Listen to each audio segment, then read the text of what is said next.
মমতা বন্দ্যোপাধ্যায়ের কথাই শুনতে হবে নওশাদ সিদ্দিকীকে, না হলে পীর সাহেব পরিবারের কাউকে ভাঙড়ে দাঁড় করাবেন। মমতার ফুরফুরা শরীফ সফরের পরেই হুঙ্কার তহা সিদ্দিকীর। মমতা বন্দ্যোপাধ্যায়ের কথাই শুনতে হবে নওশাদ সিদ্দিকীকে, না হলে পীর সাহেব পরিবারের কাউকে ভাঙড়ে দাঁড় করাবেন। মমতা বন্দ্যোপাধ্যায়ের ফুরফুরা শরীফ সফরের পরেই হুঙ্কার তহা সিদ্দিকীর।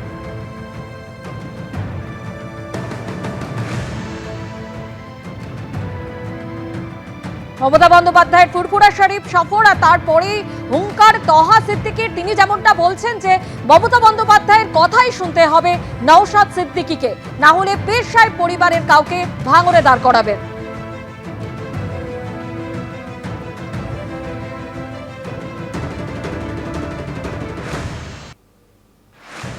নওশাদকে মমতা ব্যানার্জির কথা শুনতে হবে। আমার মনে হয় যা বলবে মমতা ব্যানার্জি তাই ওকে শুনতে হবে। আর যদি না শোনে, আমার মনে হচ্ছে কোনো একজন পীর সাহেব পরিবারের কোনো একজনকে ভাঙড়ি দাঁড় করাবে উনি। এই খেলাটা চলার একটা সম্ভাবনা আছে বলে আমি মনে করছি। দেখুন, তহসিদ্দিকী চাচ্ছেন কি বলছেন না বলছেন তার উত্তর আমি মনে হয় এরকমভাবে ধারা সরাসরি আমি পক্ষপাতী নয়। তিনি আমাদের গুরুজন, আমাদের চাচা যান। তবে এতটুকু আমি কথা বলবো, যে নীতি আদর্শ নিয়ে চলছি সেই নীতি আদর্শকে কোনো রকমভাবে আমি বিসর্জন দিতে পারবো না। সামনে কি আসবেন না আসবেন সময় কথা বলবে, মানুষ যাকে চাইবেন সময় সেটা হবে। কিন্তু আমি কোনোভাবেই আমি ভাঙড়ের মানুষের সাথে প্রতারণা করতে পারবো না। রাজ্যের মানুষ যে ভালোবাসা বিশ্বাস আমার প্রতি নিয়ে এসেছে এই 4 বছরে, সেটা কোনোভাবে আমি নষ্ট করতে পারবো না। তহা সিদ্দিকী যা বলেছেন তার উত্তরে নওশাদ সিদ্দিকী তিনি কি বললেন আপনারা শুনলেন। এর আগে তহা সিদ্দিকী তিনি যেমনটা বলেছিলেন যে মমতা বন্দ্যোপাধ্যায়ের কথাই শুনতে হবে নওশাদ সিদ্দিকীকে, না হলে পীর সাহেব পরিবারের কাউকে ভাঙড়ে দাঁড় করাবেন। মমতা বন্দ্যোপাধ্যায়ের ফুরফুরা শরীফ সফরের পরে হুঙ্কার তহা সিদ্দিকী।